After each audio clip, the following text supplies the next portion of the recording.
नमस्कार साथियों, स्वागत करता हूं एक बार फिर आपके अपने परिवार झारखंड वॉरियर पे। एक मौनी फूल का हम आज अगले कविता पर पहुंच चुके हैं और इस कविता का नाम है हर हरी मिलन। हर हरी मिलन। इस कविता को शुरुआत करने से पहले एक बार मैं आप सभी को इसके पूरे सारांश को बता देना चाहता हूं। इससे होगा क्या कि आप पूरे सारांश को जान लेंगे तो कविता का जो मीनिंग है, मैं क्या कह रहा हूं कि मीनिंग को जानना बहुत ज्यादा जरूरी है। जैसे एक मौनी फूल ये कविता है, इसमें हर हरी मिलन में क्या कहा गया है, किसके बीच बातें हुई है या फिर किसके मिलने की बात हो रही है, ये सब कुछ आप लोग इस कविता के माध्यम से जानेंगे। और परीक्षा में भी जो प्रश्न पूछेगा वो इस कविता के मीनिंग से पूछेगा। हालांकि अगर ये 2-3 लाइन अगर आपको दे भी दिया जाए और अगर आपको इस कविता का अगर कहानी के रूप में आप लोगों ने समझ लिया है कि भाई इस कविता में ये कहानी है, तो कहीं से भी अगर उठा करके दे देगा 4 लाइन तो आप पकड़ लीजिएगा कि अच्छा ये तो उसके बारे में कहा गया है, क्योंकि इतना खोटा तो आपको आता ही है। तो चलिए इसके पहले सारांश को समझते हैं, यानी कि भावार्थ जो है उसको समझते हैं, उसके बाद हम इस कविता को शुरुआत करेंगे। ये कविता की कहानी के रूप में आप समझिए कि एक दिन देवों के देव महादेव और विष्णु भगवान अपने अपने वाहन पर सवार होकर के एक दूसरे से मिलने के लिए निकल पड़े। दोनों की अपनी समस्याएं थी। विष्णु भगवान गरुड़ पर बैठकर और महादेव सांड पर बैठकर के एक दूसरे से मिलने के लिए निकले और रास्ते में ही हर और हरि का मिलन हुआ। सामने के विशाल बरगद के छाया में महादेव ने मृग छाल बिछाकर दोनों देव बैठ गए।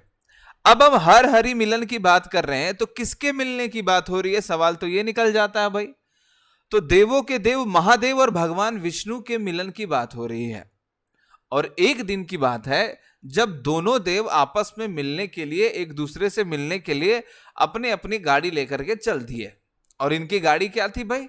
शिव की गाड़ी जो थी वो सांड थी, सांड था, और विष्णु भगवान के गरुड़, ये दोनों अपने अपने गाड़ी में बैठ करके निकल पड़े।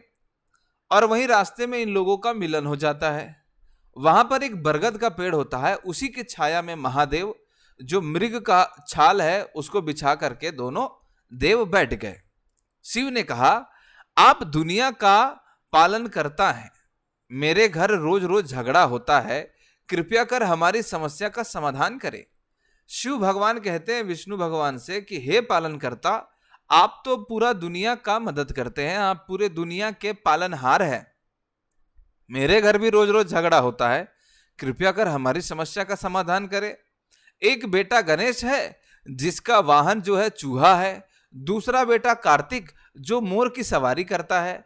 वह मोर कभी कभी दुर्गा जी के सांप को काटने के लिए दौड़ता है, चूहा दिन रात परेशान करता है। गणेश का शरीर थोड़ा भारी है, इस कारण में कोई काम नहीं कर पाता, मेरे दोनों बेटे बेकार हो गए। अब देखिए, शिव भगवान जो है वो विष्णु भगवान को अपनी समस्या सुनाते हैं और अपनी जब समस्या सुनाते हैं तो ये बताते हैं कि क्या कहे प्रभु, हमारे 2 लाल हैं, मतलब हमारे 2 बेटे हैं जो कि दोनों एक तरह के हैं, मतलब अलगे तरह के हैं। एक बेटा का जो वाहन है मतलब गाड़ी, वो चूहा है जो दिन भर हमरा परेशान करते रहता है, और दूसरा जो मोर है जो कि दुर्गा माता के जो सांप है उसको काटते रहता है। अब बताइए क्या करें, दोनों परेशान है।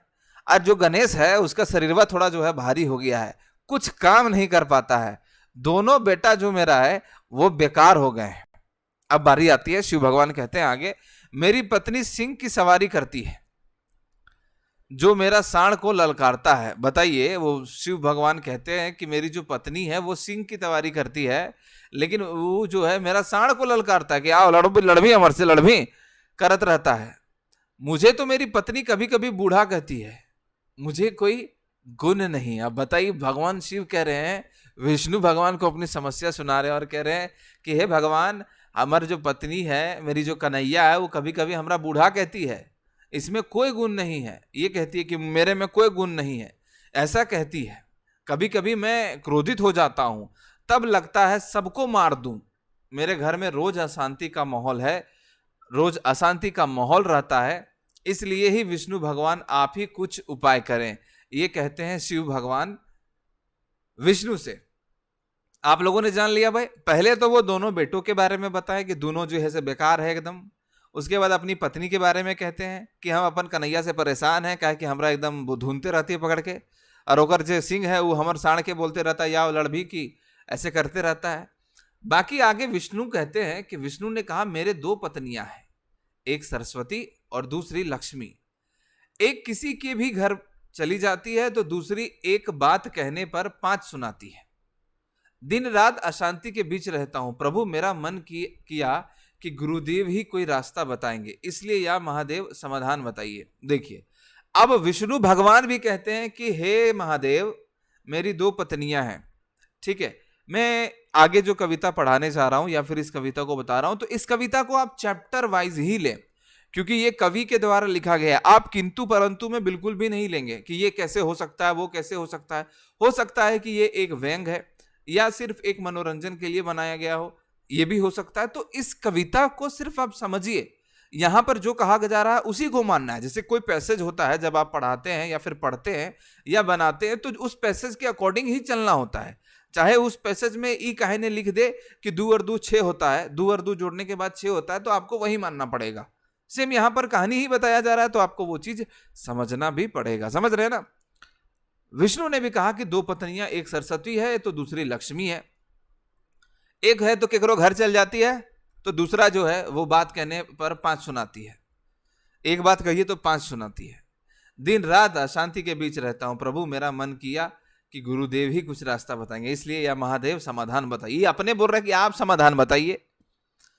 दोनों देव एक दूसरे की समस्या का समाधान करने में असफल साबित हुए, तब उन्होंने विचार किया और अंत में देखा कि संसार में कहीं तो शांति नहीं है, अशांति के बीच ही शांति है और शांति के बीच ही अशांति है। बाकी सारी बातें केवल और केवल मन का भ्रम है। इसलिए दोनों देव मिलकर नाचे गाए, आनंद बनाया और पुनः अपने अपने वाहन पर सवार होकर के लौट गए। देखो भैया, सबके घर में लड़ाई झगड़ा होता है, सबके कन्हैया लड़ती है, मर्दवन भी लड़ता रहता है। ठीक है, अब भगवान शिव और विष्णु भगवान जो है यहाँ पर दोनों आपस में अपन अपन प्रॉब्लम बताया कि हमारा ये प्रॉब्लम है, हमर कन्हैया ये बोलती है, हमर कन्हैया वो बोलती है।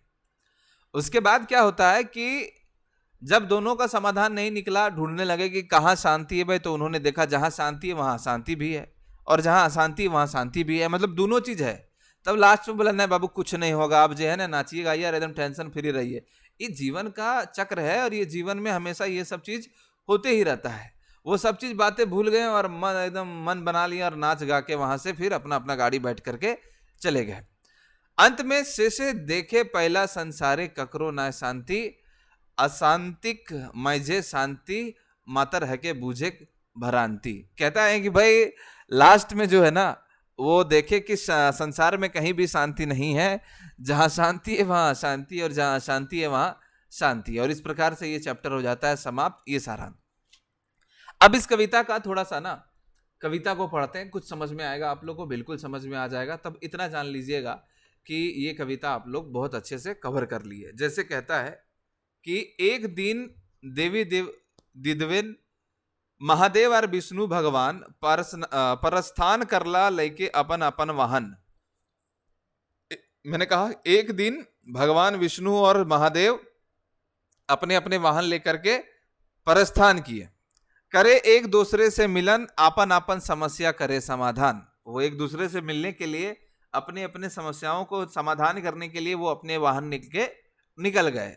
दुयो देवेक संसारिक जाला, कतेक दिन सहे पारता भाला, अति बेगे गरुड़ चलला विष्णु भगवान, और साढ़े चढ़ी महादेव महान। वो कहते हैं कि भाई अब बड़ी हो गया, अब जाके अपना समस्या सुनाना पड़ेगा। एक भगवान विष्णु गरुड़ में बैठ गए तो दूसरा जो है साढ़ पर चढ़ गए महादेव।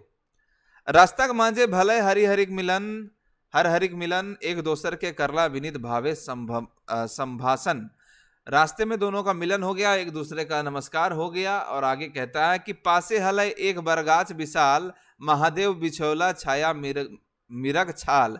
एक जगह पर बर का जो गाछ था बरगद का, वहां पर वो दोनों मिले, उसी छाया में जो है विष्णु भगवान मिर्ग का जो छाल है उसको बिछाते हैं। छाले के ऊपर बैसला दुयो देव महान, शुरू करला अपन अपन बखान। उस छाले के ऊपर दोनों बैठते हैं और शुरू करते हैं अपने अपने बखान, अपनी अपनी समस्याओं को सुनाने को लेकर के। शिव कहला सुना विष्णु भगवान, तेह पालन करहा संसार महान। कि हे विष्णु भगवान, तुम ही है सब महान और तू ही है सबके पालनहार। हमार घरे होवे रोज रोज कल रब, कृपा करी चल के करा आपन करतब। कि मेरे घर में डेली डेली लड़ाई झगड़ा टेंशन होते रहता है, कुछ कृपा कीजिए भगवान विष्णु। आगे की लाइन है कि हमर घरे हाथा एगो चालक और एगो गोदा पेटा, सच कहे कहे हियो हमर ऊपर पड़ल है जेटा। कहता है कि हमार घर एगो चालाक है और दूसर है एगो गोदा पेटा, मतलब गणेश भगवान की बात कर रहे हो। पेटवा जो छोटा है ना उनका मतलब कि बड़ है, समझ रहे ना। कहता है गोदाक भेले मूसा और पकड़े पैखा डेढ़ माहर मोर। कहता है कि गोदा यानी कि भगवान गणेश का है मूसा और उसका है मोर। घरे काम हवे ना कर लूं तकनो जोर, मतलब घर का काम नहीं करता है तनी मनी हो, क्योंकि शरीर पर भारी हो गया है। दिन रात घरे करे आफत मुसाए, मेजुर रहे दुर्गा जी के सांप काटे असाए। जो मूसा है वो दिन भर घरवा में एकदम परेशान कर देता है, और वहीं जो मोर है यानी कि कार्तिक जी का जो सवारी है, जो वाहन है, वो दुर्गा जी के सांप को काटने के लिए दौड़ता है। गांसा काम कर न पाए, गांसा काम करे पाए नाय, गात भले भारी, कार्तिक दिन काटे मेजुर घूरी फेरी। वो जो है गणेश भगवान जो है काम नहीं कर पाता क्योंकि शरीरवा हो गया है भारी, और वहीं कार्तिक भगवान जो है दिन भर घूमते रहते हैं इधर उधर। ठीक है। दुई बेटा संसारे हमर भेलथुन बेकार, हमें एखन इस सब से भेलहो लाचार। वो कहते हैं कि हमार दोनों बेटा जो है वो इस संसार में हो गया है एकदम बेकार है, एकदम जो है ना एकदम लेड़ है। और कहते हैं वो कि मैं एकदम लाचार हो गया हूँ। हमार गिरनिक बड़ी फुटानी, से भले हिक सिंह बहिनी। कहता है कि हमारा जो अथिया है धर्मपत्नी ओकरो बड़की फुटानी है पप्पा, है न। अगला लाइन कहता है कि हमार साढ़ बाटे सिंह टा दे लिलिया आए, साढ़ बेचारा बेसुर रोजे चिचियाए। कहता है कि जो हमार जो पत्नी है उसका जो सिंह का सवारी है, देख रहे हो यहाँ पर करे से भले हिंग सिंह वाहनी, जो सवरिया है जो गड़िया है वो हमार साढ़ को एकदम डेली चिलचिला देता है, ललकार देता है, तब वो डेली चिलचिला जाता है। भाई हम तो एक रोज परेशान है। पति हमर बूढ़ सीधी दाता निपुण, कोनो गुण नाय उनखर कपारे आगुन। कहता कि पति जो है हमार पत्नियां कहती है हमरा कि हम बुढ़ा गए हैं, कुछ काम के नहीं है। ये भगवान शिव कहते हैं आपके विष्णु से। कहीं कहीं दुर्गा देवी दरत हमके गारी, कबू कबू राग उठद देवड़ सबके मारी। घरे हमर रोज अशांति, मिटाई नहीं मने भरांति। वो कहता है कि इतना परेशानी है कि लगता है कि कभी कभी सबको मार उड़ के मुरा दें हम। ठीक है, सबको मार दें, ऐसे ये कह रहे हैं। एहे खातिर जा हलो तोहर पास, रास्ता बतवा विष्णु फेंकब फेंकब शांति विकास। वो कहते हैं कि इसीलिए आपके पास आया हूँ गुरुदेव, कुछ शांति का विकास बताइए, कुछ रास्ता बताइए, तभी तो हम कर पाएंगे इस चीज का विकास। अगला लाइन है, इतने सुनी विष्णु कहलतिन, सुना हमर गुरु महान, हमरो करे विराट अशांति, बेकार भलो जहान। वो कहते हैं कि सुनिए महादेव, हमू तनी टेंशन में हैं, इसीलिए हम आपके पास आए हैं, तनी हमरो कथा सुन लीजिए। हमें भलियो दूगो पत्निक पति, चंचला लक्ष्मी आर मुखड़ सरस्वती। वो कहते हैं कि हम भी दो पत्नी के हस्बैंड है भाई, एक लक्ष्मी और एक सरस्वती। लखनिक घरे रहे कोनो ठेकान ना, जखन जहां मन होवे तहां चढ़ल जाए। मतलब लक्ष्मी जो है वो घर में नहीं रहती है, जहां मन किया तहां उड़ दी। आजकल के भी कन्हैयन के देखते होंगे आप लोग कि एकदम फैशनबाज है सब, जहां मौका मिल गया तहां निकल के चल गया, आज जा रहे हैं यहाँ तो आज जा रहे हैं वहां, है कि नहीं जी सर। अगला लाइन है कि ओकर जायत पायत कोनो ना विचार, नेत धर्म भेल ही होवाय दुग दकार घर। ठीक है। अगला फिर कहता है कि भेली चंचला ओकर मने ना थीर, हमर भेली एखन समस्या गंभीर। भाई हम बहुत समस्या से जो है सो टेंशन में आ गए हैं, जरा कुछ कीजिए हो। और सरस्वती के बारे में बताते हैं कि यार सरस्वती की तो बातें है जुदा, लखी तो रही सब समय अलदा, एगो बात कहले 5 गो देती झारी, कखनो भलो कहतो तो कखनो देतो गारी। वो कहते हैं कि भाई ये जो हमारी सरस्वती है उसको अगर एक बात सुनाइएगा तो वो 5 गो बोल देगी, है कि नहीं। और ये विष्णु भगवान सुना रहे हैं महादेव को। दिन रात अशांति रहे भेलो लाचारी, मने कर लो गुरुदेव देता रास्ता विचारी। दुई देव मने करला विचार, एक दोसर के समाधाने भेला लाचार। दोनों एक दूसरे का प्रॉब्लम समाधान करने के लिए हो गए लाचार, मतलब दोनों का प्रॉब्लम है भाई, दोनों अशांति में है भाई। अब लोग क्या करेंगे किसे से देखे पहला संसार ककरो न शांति, अशांतिक माझे शांति, मातर हकै बुझे भरांति। दू देव मिली नाचला गायला अति आनंद मने, अपन अपन धामे गेला चढ़ी अपन बहने। कहते हैं कि भाई जहां अशांति है इस संसार में कहीं भी शांति नहीं है और कहीं भी अशांति नहीं है। जहां शांति वहां अशांति है, जहां शांति है वहां शांति है। दोनों ने मन बनाया कि भाई अब जो है सो एक ए तरी गुजारेल पड़ता हो और इसी तरह एकदम टेंशन फ्री रहना पड़ेगा और जो भी है उसको लेके देके चलना ही पड़ेगा। दोनों नाचे गाएं और अपन अपन गाड़ी मोटरसाइकिलिया उठा करके चल दिए और ये हो जाता है कविता समाप्त। बताइएगा जरूर आज के रेडियो क्लासेस में कि ये कविता कैसा लगा। ठीक है, एक मौनी फूल का ये दूसरा कविता जिसका नाम था हर हरि मिलन हो गया है समाप्त। अब आपसे मिलते हैं हम अगले कविता पर, तब तक आपसे विदा लेते हैं। थैंक यू सो मच, ख्याल रखिए अपना, पढ़ते रहिए, मुस्कुराते रहिए। आप कहेंगे सर मजा आ रहा है ये कविता में, हर हरि मिलन। धन्यवाद।